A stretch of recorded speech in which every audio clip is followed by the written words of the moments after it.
반갑습니다. 오늘 2021년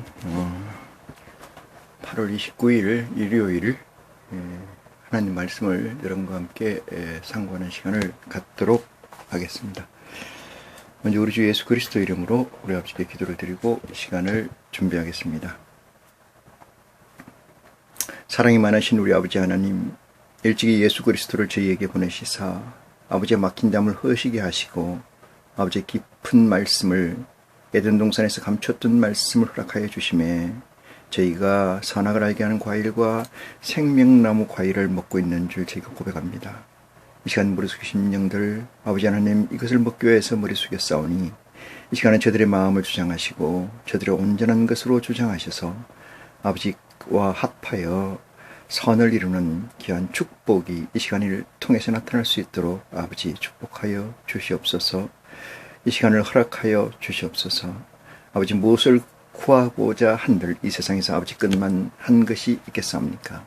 이것을 하는 저희들에게 아버지 하나님 더 없는 한량없는 사랑으로 이 시간을 축복하여 주시고 이 시간을 깨끗게 하여 주심으로 말미암아 아버지께서는 영광이요 저에게는 구원의 한 발짝 들어가는 축복이 이 시간을 통해서 나타날 수 있도록 이 시간에 머리 숙인 심령들 주장하여 주셔서 진리의 성령을 저들에게 허락하여 주시옵소서.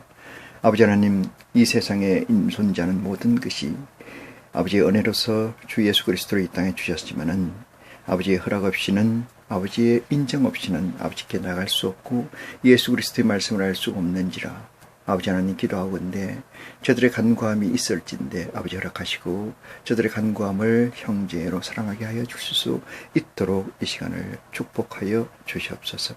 아버지 하나님, 처음 시간입니다. 끝까지 우리 아버지 홀로 영광과 줄 저희가 믿사오며 우리를 죄에서 대속하신 예수 그리스도의 이름으로 기도합니다. 아멘. 네.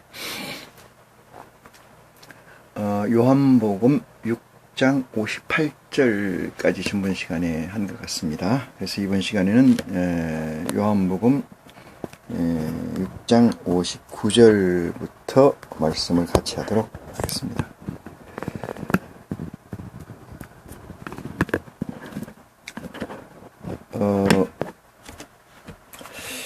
이 성경 말씀이나 선인들, 먼저 이 세상에 태어나서 그리스도를 믿고 예수 그리스도를 영접하고 아버지의 창조성을 인정하는 많은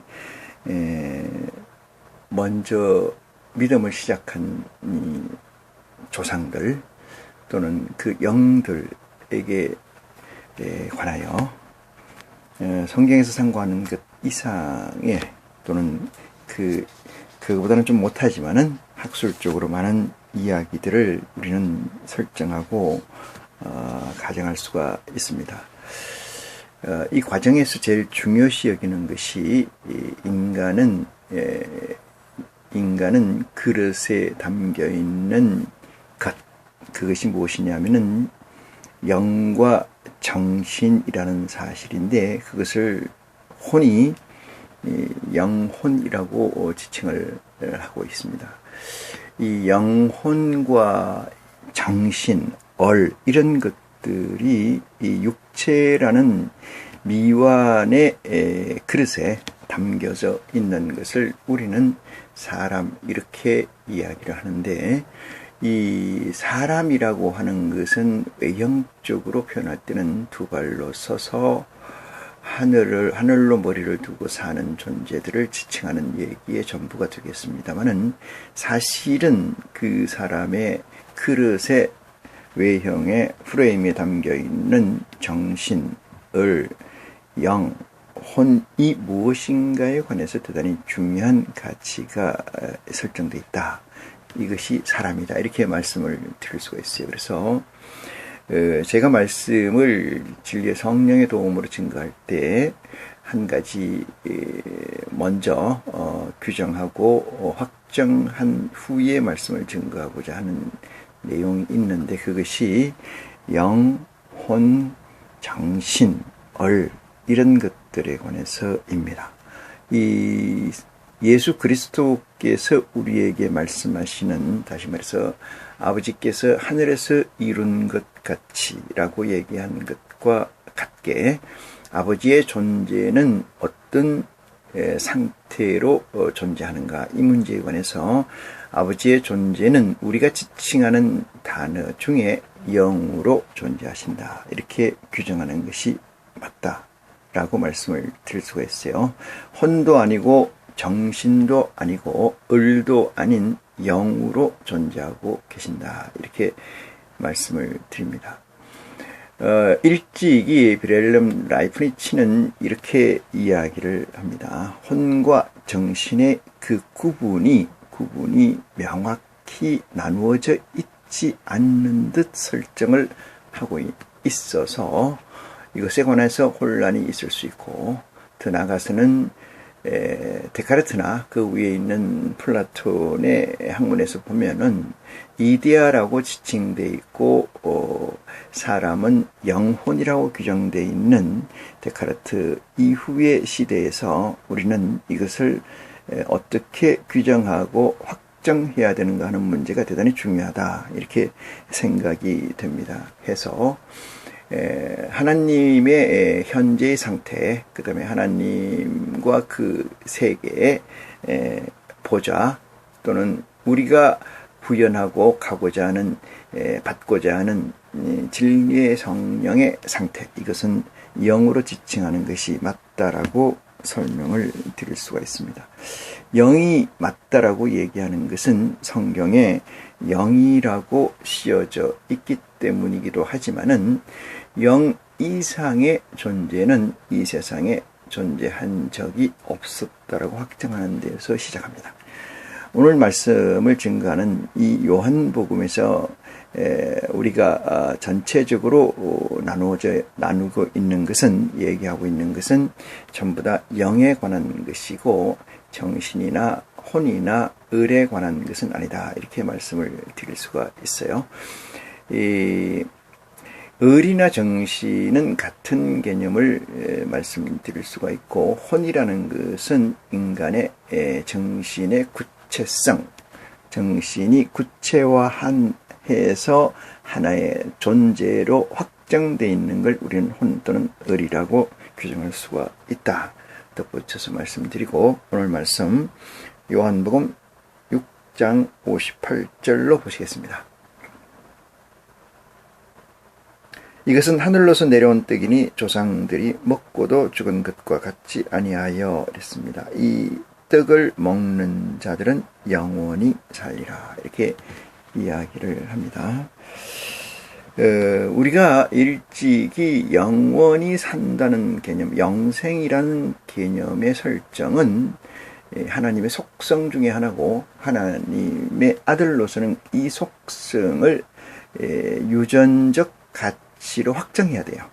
그 유전적 가치로 확정하려면은 원래 내재되어 있었던 영에 관한 것은 영원성, 그러니까 하나님이 죽이지 않으시면은 늘상 존재해서 하나님의 처분을 기다리는 존재이지만은 육체는 죽을 수밖에 없는 아주 엉성한 구성체로 되어 있다는 사실에서 영원히 산다는 개념의 확정성은 육체에 관한 말씀이고, 그 확장해서 얘기하면은 영을 멸하시는 하나님이시지만은 아버지의 뜻대로, 하나님의 뜻대로 존재했고 살은 자들에게는 영 또한 영원한 생명을 부여한다, 이렇게 보면은 영생이라는 것은 영과 육이 영원한 생명을 가진다, 이 얘기는 영이 하나의 프레임, 하나의 틀이,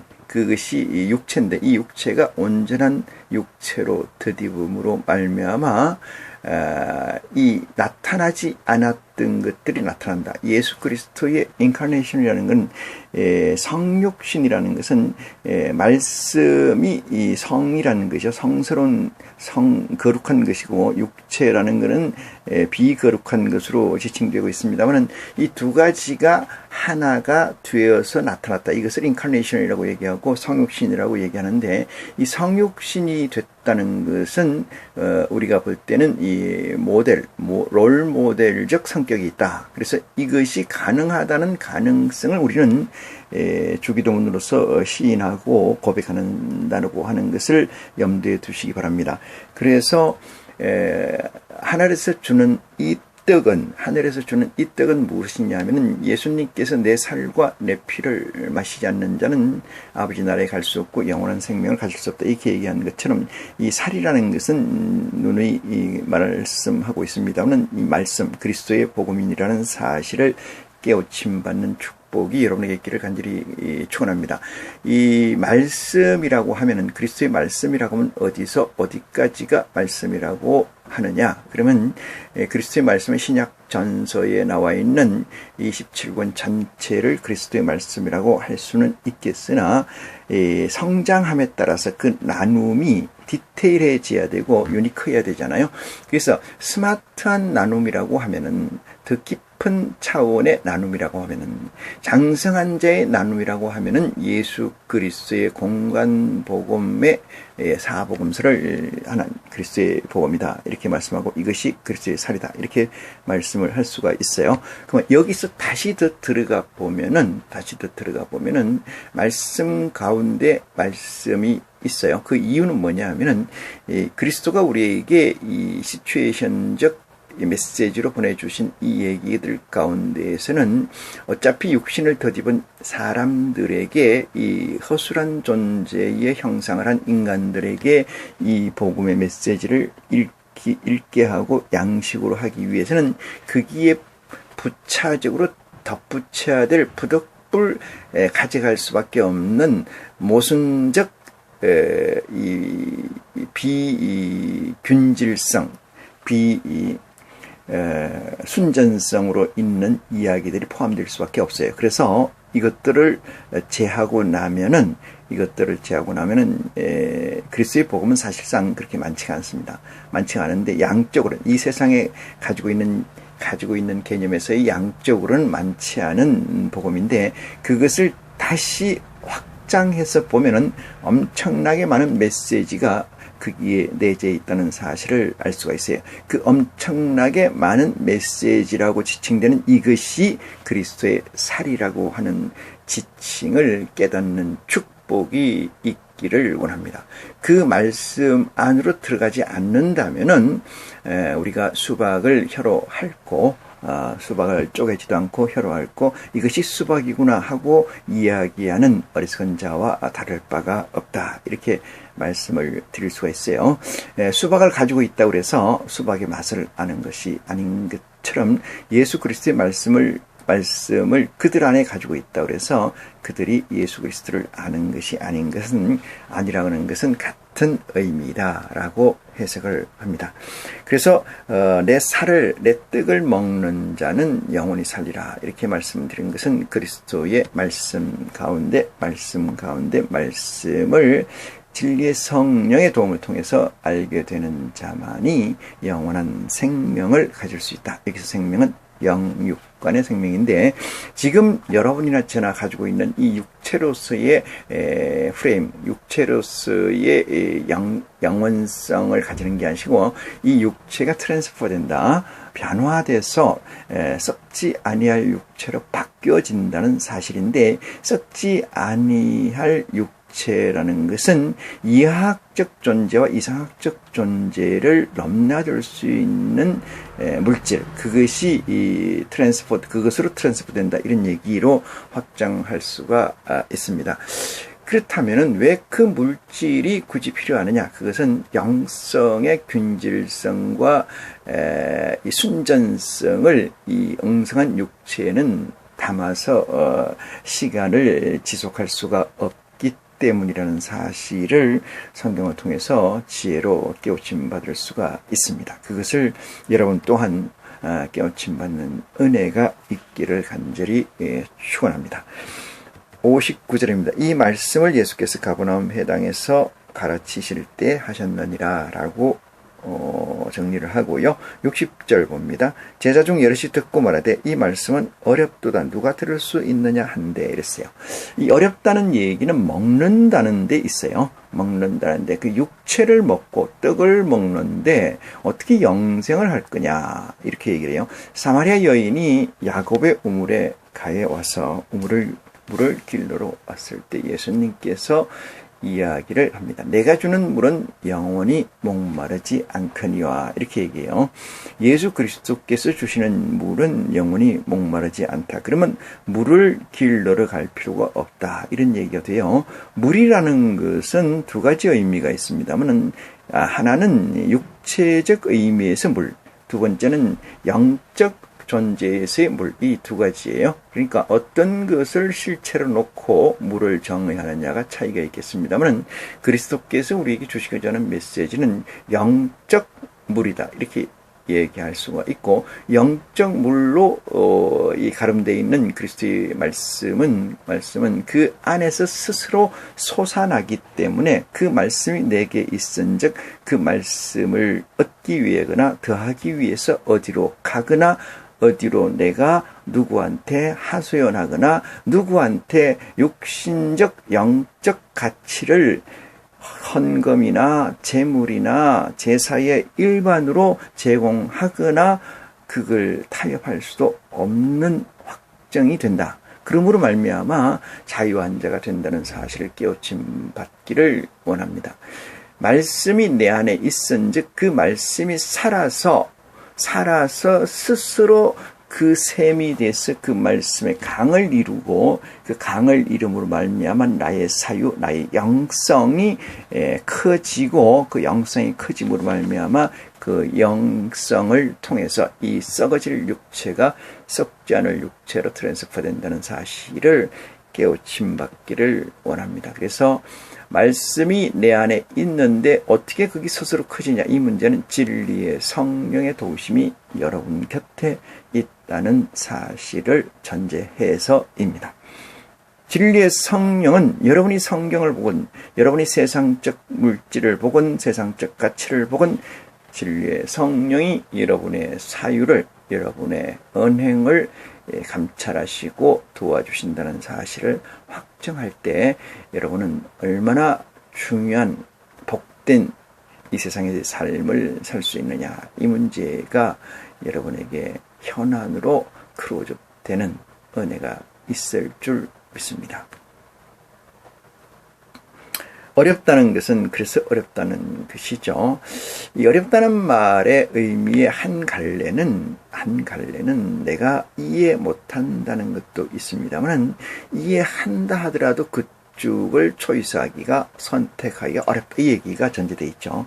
그래서 어렵다는 것은 지금 있는 가치가 그 가치를 확장하지 못한다. 지금 있는 가치보다 더 크다고 그리스도의 복음의 가치를 확장하지 못한다는 데 대해서 또한 어려움이라는 단어의 의미가 있지 않나 이래 생각을 해봅니다.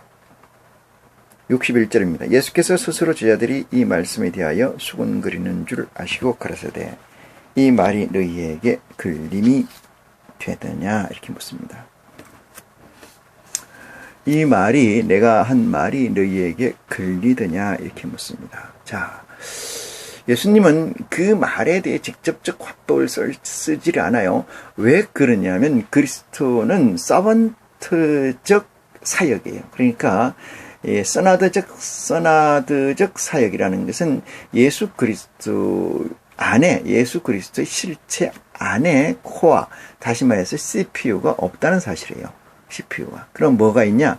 이게 도구만 단말기라는 얘기죠. 그래서 이 최종적 단말기로서의 사역을 하기 때문에 그가 어떠한 대답을 한다 하더라도 그것은 또한 덮어져 있고 그것은 가려져 있다는 사실이에요. 왜? 그 말씀을 실제 그리스도가 확정된 가치로 이해한다고 하더라도 그것을 우리에게 증거한다는 것은 우리가 알 수 없다는 사실을 우리 아버지 하나님께서는 아시는 고로 예수 그리스도께서 질문의 요지, 그러니까 궁금해하는 너희들의 상태를 정확히 파악한다 할지라도 그 궁금증을 직접적인 화법으로 설명하기는 어렵다는 사실을 첨언을 하면서 62절입니다. 그러면 너희가 인자의 이전 있던 곳으로 올라가는 것을 볼 것 같으면, 이건 뭐냐면 어떤 시스템적 존재라는 거죠. 내려온 것은 너희가 인정하냐? 그렇다면 내가 다시 올라간다면은 있던 곳을 다시 올라간다면은 너희가 인정하겠느냐?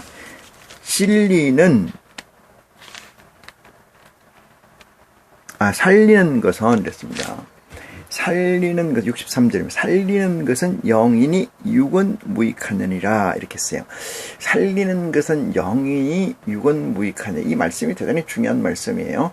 이 세상에서 이 예수를 그리스도로 시인하고 아버지로 모시고 있는 자들에게 오는 대단히 중요한 바로미터의 리트머스가 되는 것이 이 구절이다, 이렇게 말씀을 드려도 과언은 아닌 것 같습니다. 왜 그러냐면은 살리는 것은 이랬습니다. 그러니까 아까 조금 전에 58절에 있는 것이 내 떡을 먹는 자는 영원히 살리라, 이래서 제가 영과 육에 관한 이 말씀이다, 이렇게 얘기를 했는데, 예수님께서는 63절에서 살리는 것은 영이니 육은 무익하니라, 이렇게 얘기했어요. 육신이 무익하다, 이 얘기인데 무슨 58절 말씀에서 영육의 영생을 얘기하느냐, 이렇게 반문을 할 수가 있어요. 이 말씀 또한 대단히 어렵고 난해한 건 마찬가지 있는데, 중요한 것은 이 하나님의 세계에서는 중간 점수가 없다는 데에 여러분들의 믿음의 포인트를 놓기를 바랍니다. 하나님께서는 나는 99점이요, 너는 50점이고 너는 30점이고, 이 개념이 하나님 앞에서는 없다는 얘기예요. 그러면 yes 아니면 no예요. 100점 아니면 빵점이라는 사실이죠.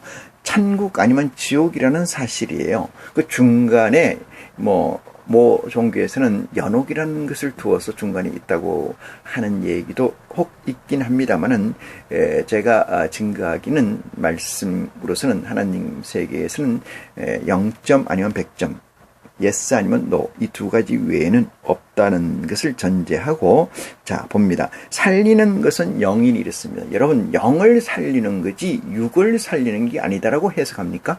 이 말씀을 육은 무익하느니라, 이랬어요. 육은 무익하느니라. 내가 잃은 말이, 너희에게 잃은 말이 영이요 생명이니라, 이랬어요. 내가 잃은 말이 영이요 생명이다. 그러면은 육은 무익하니라는 것은 여기서 잠깐 말이 영이요 생명이라 했잖아요. 이 영은 어디에 존재합니까? 영은 육체에 내재되어 있죠. 육체에 내재되어 있어요. 원래는 이 영은 어디 있냐면, 하나님이 하늘에서, 천국에서, 하나님 계신 보좌에서 하늘에서 이룬 것 같이 이 땅에서 이루어지기를 원하나이다라고 기도하는 것처럼, 하늘에서 이룬 것이 뭐냐면은 영적 보좌의 완성이에요. 다시 말해서 영적 하나님의 나라의 완성이다, 이렇게 말씀을 드릴 수가 있어요. 거기서는 육체가 존재하지 않는다, 이 말이거든요. 자, 다시 거꾸로 올라갑니다. 태초에 하나님이 천지를 창조하시느라, 이 이후에 여섯째 날까지 천지를 창조하셨는데, 그래서 이 천지가 우리가 공유되고 있는 통치성과 공시성을 가지고 있는 이 세상에 관한 것이에요. 이 세상에 관한 것이다. 그 세상은, 이 세상의 코어, 제일 핵심은 그리스도라는 거예요. 왜 그리스도냐? 그것은 영원한 생명의 의미가 거기에 있기 때문에 그래요. 그걸 어떻게 아느냐? 그것은 생명나무가 어디 있느냐? 그건 에덴 동산이 있는데, 하나님이 세상을 지으시고 에덴 동편에 동산을 하나 건설하시고, 그 동산이 어떤 동산이냐? 지칭하기를 에덴 동산이라 하고, 에덴 동산 가운데 이랬어요. 이 가운데라는 것은 이 중심축을 기준해서 각 50km, 그러니까 제일 중심 원으로 만들어졌다면 그 가운데가 가운데가 아니라는 사실이에요. 하나님의 의 중에 이렇게 창조 가운데, 이 뜻은 창조에 의도된 목적, 이걸 얘기하는 거예요. 그 가운데 두 가지의 나무가 설정되어 있는데 그것이 선악을 알게 하는 나무이고 생명나무라는 사실을 명심하시기를 바랍니다. 선악을 알게 하는 나무의 실과는 이 창조된 무리들 가운데 생기를 받은 아담과 하와가 하나님의 영역에서 나누어진 거잖아요. 그 이하의 존재로, 그 하나님의 영성의 이하의 존재로 나누어져 있는데, 여기서 이하라는 건 총체적 이하를 얘기하는 것이, 어떤 부분적 그걸 얘기하는 게 아니에요. 나누어져 있는데 이 존재가 하나님보다 그 나은 존재의 부분성이 있다, 이 말이에요. 나은 존재의 부분성이 있다. 그것이 그 나은 존재의 부분성을 확장하려고 이 천지를 창조하셨다. 누가? 여호와 하나님께서, 이 뜻이에요. 그러면 그 창조하셨는데 이 나보다 나은 것이 있는 이 부분이 있는 이 존재가 선과 악을 구분하는 역사적 가치를 가지기를 원하는 거예요. 역사적 가치를 가지기 원해요. 그러면 구분하는, 분별하고 나누는, 기획하고 어떤 것을 선택해야 된다는 것에 관한 기준점, 그것이 선과 악이 되겠죠. 그것은 아버지 기준점에서 선과 악을 구분하게 하기 위해서 뭐가 있다? 하나님 의중 가운데, 에덴 가운데 선악을 알게 하는 나무의 실과가 있었다, 이 얘기예요. 그 다음 나무는 어떤 나무냐? 그것이 생명나무입니다. 생명나무. 이 생명나무가 영원한 생명을 가지게 되는 나무지요. 뭘 먹으면? 그 실과를 먹으면. 여러분, 실과라는 것은 목적성이에요. 목적성. 결과성. 실과라는 건 결과성이에요. 감나무는 존재하는 이유가 감을 달리기 위해 존재하고요. 사과나무는 존재하는 이유가 사과를 가지기 위해서 존재합니다. 그런데 말입니다. 요즘 믿음 생활하는 사람을 포함한 이 세상의 가치들은 목적을 버리고 중간 목적을 취하는 경우가 너무 많아요. 그것이 뭐냐? 사과는 먹지 않아도 나무가 너무 아름다워. 나무가 아름답기 때문에 그걸 관상이라 그러는데, 그걸 관상수라 그러잖아요. 그런 것들을 관상수로서 쓰는 것이 목적된 것이 많아요. 다시 말해서 동물의 목적을 애완성으로 두고 있는 거예요. 애완성. 동물의 목적, 강아지, 페트, 그러니까 동물들이, 애완동물들이 어떤 목적성을 가지고 만들었는데 그것이 목적성이 전이 되어버렸다, 이런 얘기예요. 목적성이 전이 됐다. 그래서 원래 창조의 목적에서 바뀌어졌다. 이것이 바뀌지 않고 존재한 가치를 가지고 있는 게 누구냐 하면은 어린아이입니다. 어린아이. 어린아이는 하나의 목적성밖에 가지지 않아요. 그것을 두 개, 세 개의 목적성을 가지지 않습니다. 어떤 사람을 만나든지, 어떤 맛있는 걸 먹든지, 어떤 책을 보든지, 거기에 관해서 하나의 목적성 외에는 가지질 않아요. 가질 수 있는 능력이 없어서 그렇긴 하겠습니다. 그렇기도 하겠습니다만, 그 순수성이라고 그래요. 그걸 가지고 있기 때문에 그래요. 감나무는 왜 있을까요? 감이 열리기 위해서, 감을 취하기 위해서. 누가? 감나무의 스스로가 그래요, 스스로가. 인간이 그걸 취하기 위해서 했는 게 아니고, 인간은 그것을 그 부분을 더 발전시켜서 그것을 가지고 자기의 목적을 취하는 겁니다만은, 존재하는 모든 것들은 왜라는 것이 있어요. 왜 너는 존재하느냐. 이 문제에서 궁극적 목적성에서 벗어나서는 안 된다. 그것이 여호와 하나님의 야훼의 의지입니다. 의지. 그걸 벗어나는 순간 엄청난 벌이 우리에게 있다, 이 얘기예요. 근데 우리에게 엄청난 벌이 있으면 뭐 하느냐? 어차피 육체는 죽는 거, 이렇게 생각하니까 망령된 생각이죠. 망령된 생각. 내가 도적질을 해서 돈을 무진장 가져가면 떵떵거려 가겠다. 그렇게 얘기하는 사람이 있다고 하면은 너 그러다 나중에 죽어. 그러면 그 사람이 이렇게 얘기해요. 죽는다 할지라도 그 기로 인한 쾌락이, 가졌을 때의 쾌락이 죽음을 대신할 수 있다. 이렇게 얘기할 수 있어요. 이 세상 존재하는 모든 일들은 그 기에 자유하지 않습니다. 이 명제에 자유로울 수가 없어요. 그렇기 때문에 뭐를 해요? 부정을 해요. 그렇기 때문에 무엇을 해요? 목적을 바꿉니다. 이면적 목적. 표면적 목적이 아니고 이면적 목적을 전제하고 살아가고 있는 존재가 어쩌면은 인간이라고 하는 이 가정스러운 존재가 아닌가 이렇게 생각합니다. 그게 빌붙어서 존재하는 또 다른 빌붙어서 존재하는 또 다른 존재들이 사람을 위시해서 살았다고 하는 것들의 존재이죠. 자, 다시 본문으로 넘어옵니다. 살리는 것은 영이니 육은 무익하느니라 이렇게 하니까 육신은 천국을 가지 않는 거 아닙니까? 이렇다면은 이렇게 해석합니까? 이렇다면은 하나 여쭤봅니다. 하나님이 천지를 창조하신 걸 믿으십니까? 여러분이 호흡하고 있는 공기, 이 우주, 지구, 여러분의 육체, 만물, 물고기며 채소며 이 세상에 존재하는 모든 것들이며 삼라만상에 관해서 하나님이 창조하신 걸 믿습니까? 믿으신다고 아멘 하신 여러분, 하나님이 왜 창조했을까요? 왜? 무익한 존재를 왜 창조했을까요? 이 궤변을 어떻게 설명하겠습니까? 이 이율배반적인 것을 어떻게 설명합니까? 이 모순율을 어떻게 설명할까요? 왜 창조했을까요? 그것을 답을 내야 되는 현실에 직면했다. 이 세상에서 예수를 그리스도라고 믿는다고 하는 자들에게 이 미션이 발등상이가 되어 있다. 이렇게 저는 말씀을 드립니다.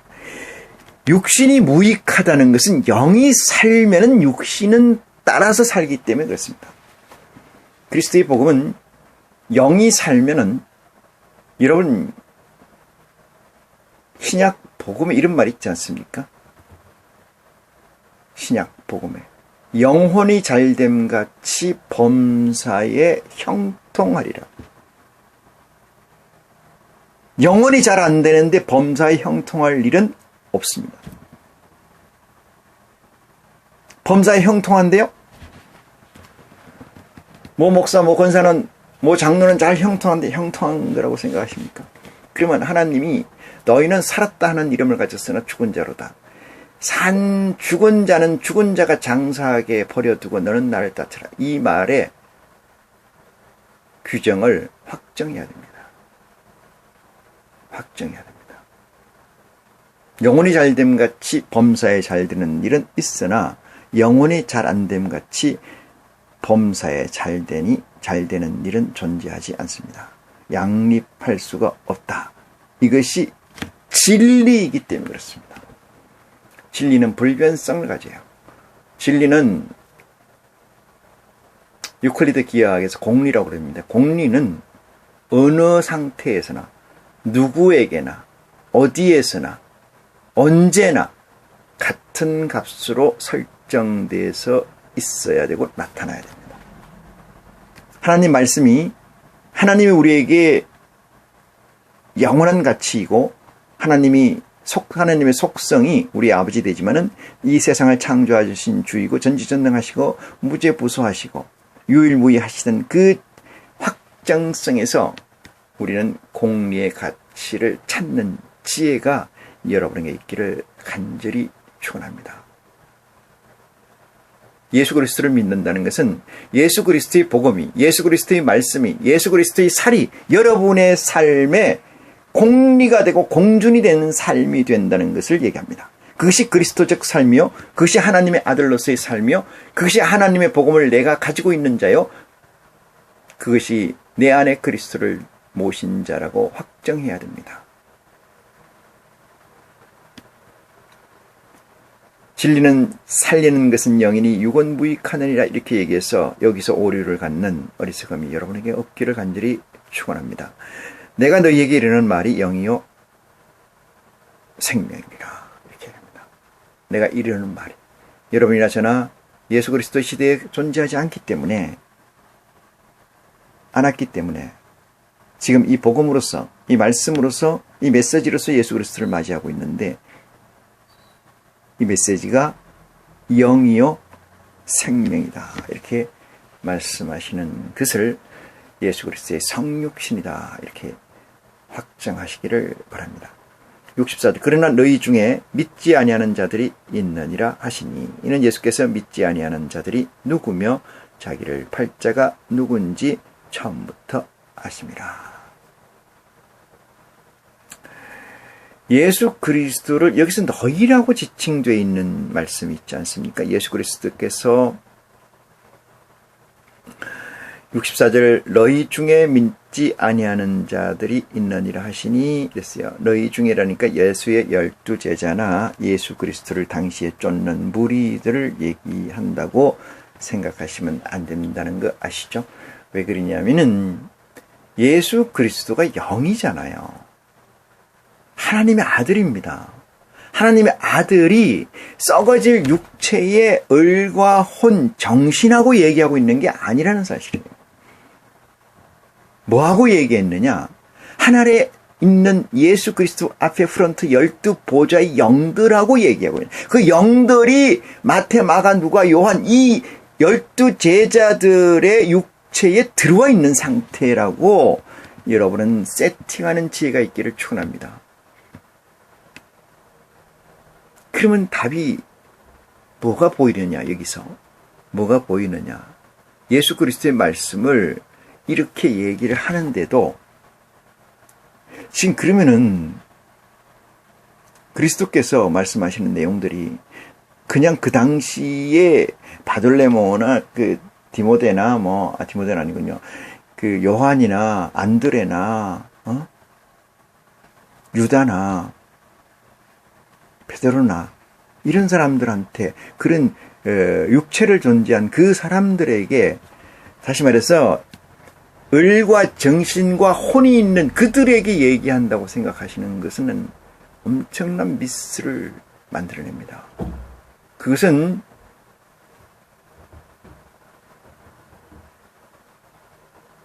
이 말씀을 서지를 못하게 만들어요. 하나의 공리도 끄집어낼 수가 없어요. 하나의 공리를 설정합니다. 여러분, 예수 그리스도는 누구라고 무엇이라고 공리를 세워야 됩니까? 예수 그리스도는 우리에게 그리스도 되시는 거고 하나님의 아들 되시는 존재이시죠. 아마도 그것이 공리 중에 하나가 되겠습니다만 그 공리를 세워놔야 그 다음에 붙습니다. 그 다음에 붙이는 것들은 공리가 붙든 공준이 붙든 아닌 것은 제거하는 지혜가 여러분에게 있어야 돼요. 왜일까? 그것을 골똘히 생각하고 그것 때문에 잠 못 자고 하는 어리석음을 가지라는 게 아니고 지나가라. 퀘션 마크를 남기고 넘어가면은 그 다음에 해결됩니다. 또 봅니다. 또 봅니다.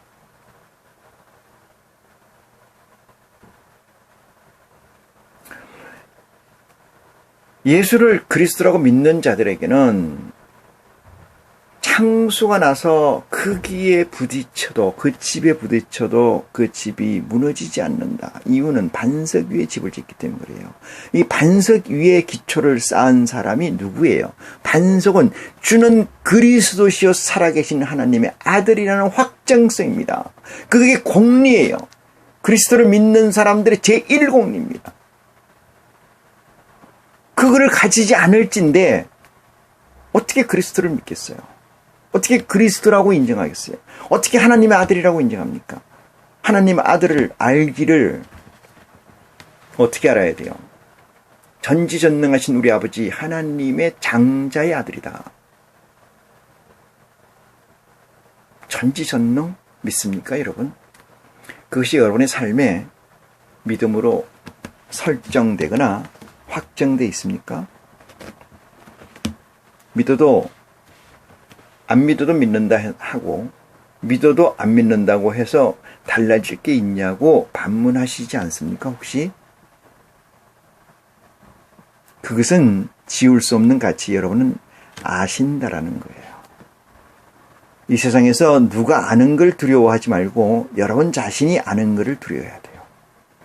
여러분 자신이 부정하다는 거, 여러분 자신이 하나님 말씀에 배역했다고, 반역했다고, 배도했다는 사실을 안다는 거지요. 옆집에 김 집사, 이 집사가 아는 것은 중요하지 않습니다. 김 목사, 이 목사가 아는 것도 중요하지 않습니다. 아무것도 중요하지 않습니다. 단지 여러분 속에 있는 여러분이 안다는 사실에 방점을 찍는 지혜가 여러분에게 있기를 간절히 축원합니다.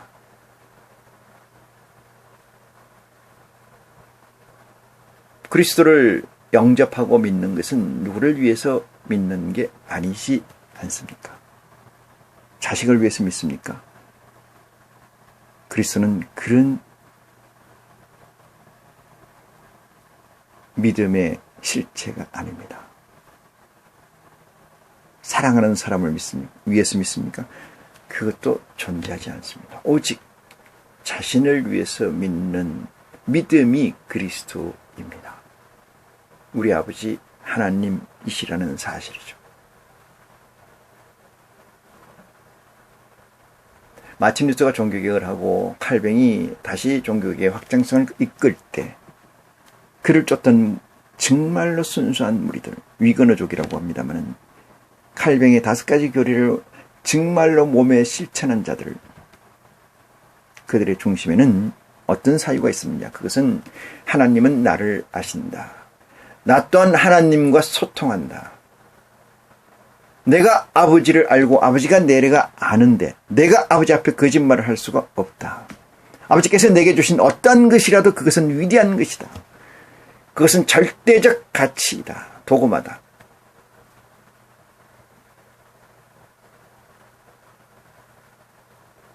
그렇기 때문에 그들의 삶은 이 세상에서의 삶은 어쩌면 행복했다 이렇게 말씀을 드릴 수가 있습니다.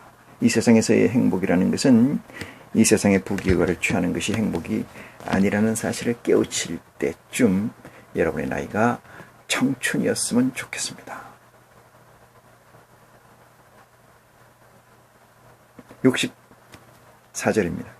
그러나 너희 중에 믿지 아니하는 자들이 있느니라 이랬잖아요. 너희 중에 믿지 않은 자들이 있느니라 이렇게 써요. 자들이라는 복수성을 썼습니다만 여기서는 믿지 아니하는 자들을 인식한 거지 믿지 아니하는 자를 채찍하는 건 아닙니다.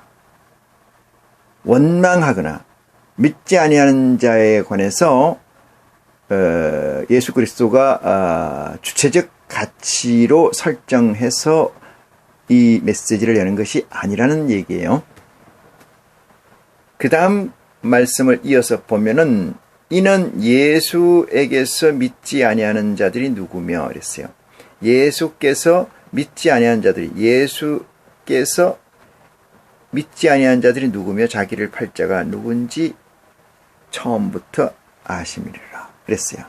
자, 여러분 이 말씀을 믿습니까?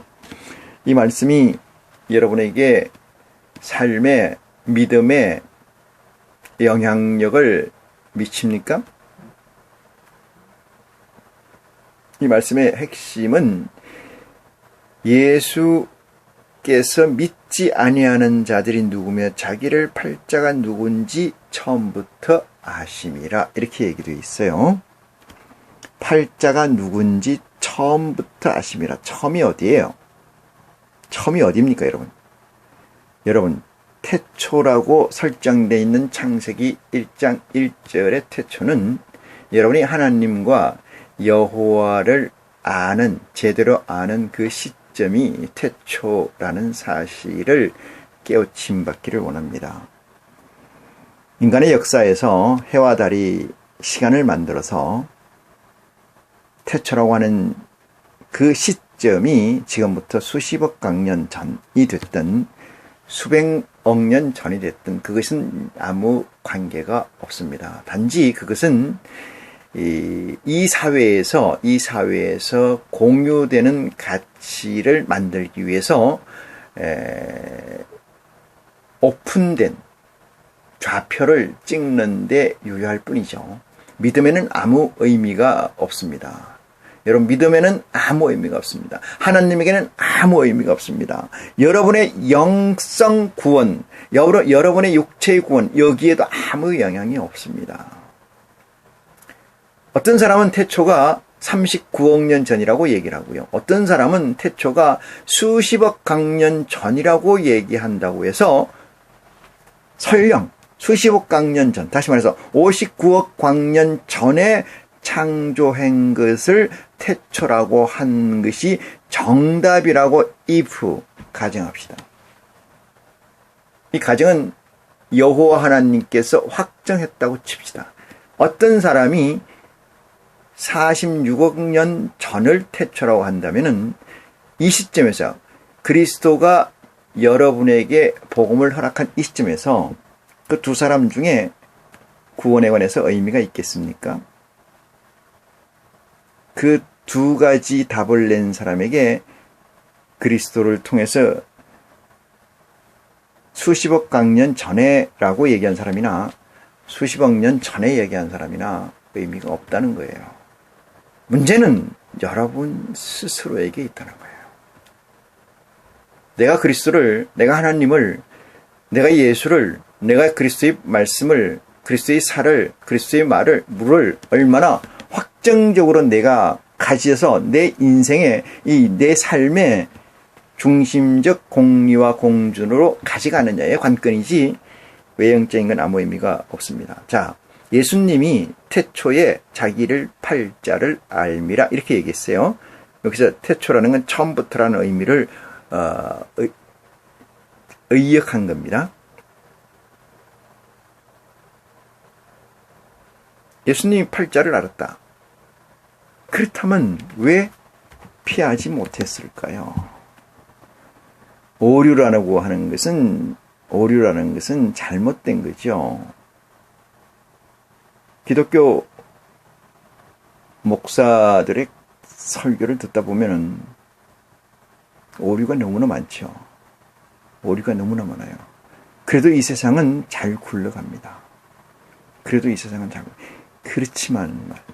하나님에게서는 굴러가지 못한다는 사실, 뿐만 아니라 단죄됐다는 사실, 정죄됐다는 사실, 그 행위로 말미암아 그것을 깨우침 받는 여러분이 되시기를 간절히 축원합니다. 예수는 자기를 팔 자를 처음부터 아셨다 이렇게 확정해요. 65절입니다. 또 가라사대 이러하심으로 전에 너희에게 말하기를 내 아버지께서 오게 하여 주지 아니하시면 누구든지 내게 올 수 없다 하였노라 했어요.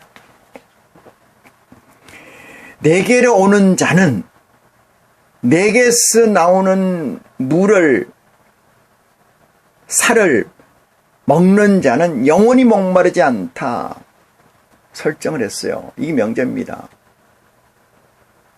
나도 먹고 싶어요. 나도 그 살을 먹고 싶고 나도 그 물을 마시고 싶다 이 말이죠. 나도 그리스도의 패밀리가 되고 그리스도의 형제가 돼서 구원받고 싶어요. 나도 하나님 나라에 가고 싶어요. 지옥에 가기 싫습니다. 라고 한다 해서 된다는 사실이 아니라는 거잖아요. 여기 말씀에서 내가 11조를 잘 내고 내가 교회 출석을 잘하고 내가 선한 일을 많이 했다고 해서 예수 그리스도의 물을 마시고 예수 그리스도의 살을 먹을 수 없다는 사실 아니겠습니까? 이 세상에 존재하는 사람들 모두가 나는 그리스도의 살을 마시고 그리스도의 물을 마실 거야. 그로부터 나오는 물을 마실 거야. 나는 그의 떡을 먹을 거야 라고 아무리 강조하고 아무리 발악을 한다 할지라도 안 된다는 사실 아닙니까? 누구의 허락 없이는, 우리 아버지 하나님의 허락이 없이는 말입니다. 왜? 그분께서 인정해서 그리스도께 보내야 된다는 거예요.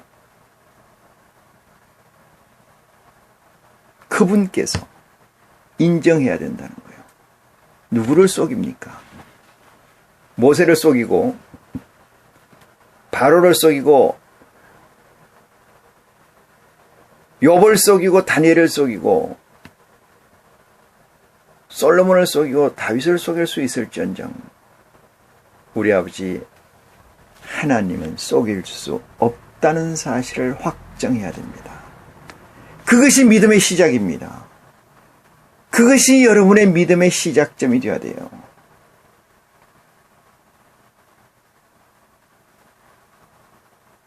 인간이 얼마나 우매하고 인간이 얼마나 불완전한지 하나님은 이렇게 말씀하세요. 내 아버지 하나님은 중심을 보시는 하나님이다. 그 얘기의 이면에는 인간이 얼마나 연약하고 부질없는 존재라는 것을 확정하는 얘기입니다. 확정하는 얘기. 확정하는 얘기. 너희가 내 말을 듣고 지키지 않을지라도 구원할 길이 있다. 그러나 성령을 거역하면은, 여기 성령은 진리의 성령을 거역하면 이 얘기입니다. 구원할 방법이 없느니라. 이 말씀이에요. 그 말씀이 이 말씀. 이러므로 전에 너희에게 말하기를 내 아버지께서 오게 하여 주지 아니하시면 누구든지 내게 올 수 없다 하였노라. 그래서 어떻게 하라는 거냐? 어떻게? 마태복음 7장에 있죠. 뭐라고 있습니까? 7장에.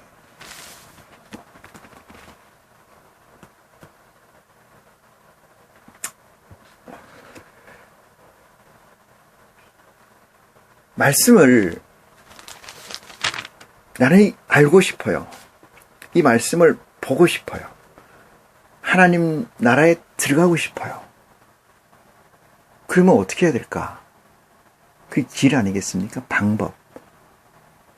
그것이 찾고 두드리고 구하는 일의 반복입니다. 내가 목적지를 가기 위해서, 내가 설정된 목적지를 들어가기 위해서, 내가 천국을 가기 위해서, 내가 그리스도의 사람이 되기 위해서, 하나님의 사람이 되기 위해서 내가 어떻게 해야 될까? 그 문제를 딜다 하는 게 아니고 찾고 구하고 두드려야 된다는 사실이에요. 그럴 때 여러분들에게 기존재하고 계시는 야훼의 하나님, 여호와의 하나님이 응답하신다는 거예요. 그래야만 여러분은 아버지 하나님이라고 부르시는 축복이 있게 된다는 사실을 명심하시기 바랍니다. 물론 아버지죠.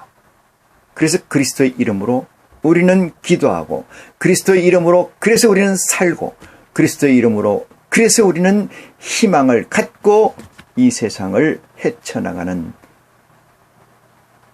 존재라고 확정합니다.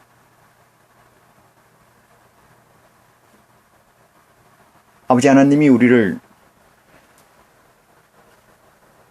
살펴주시 아니하신다면 절대적으로 예수 그리스도의 복음을, 예수 그리스도의 말을, 물을, 살을 해득하거나 가질 수 없다는 사실. 그래서 아마 이 세상에 존재하는 많은 사람들이, 많은 존재들에게 내가 다시 이 땅에 올 때 믿음 가진 자를 보겠느냐라고 하는 메시지가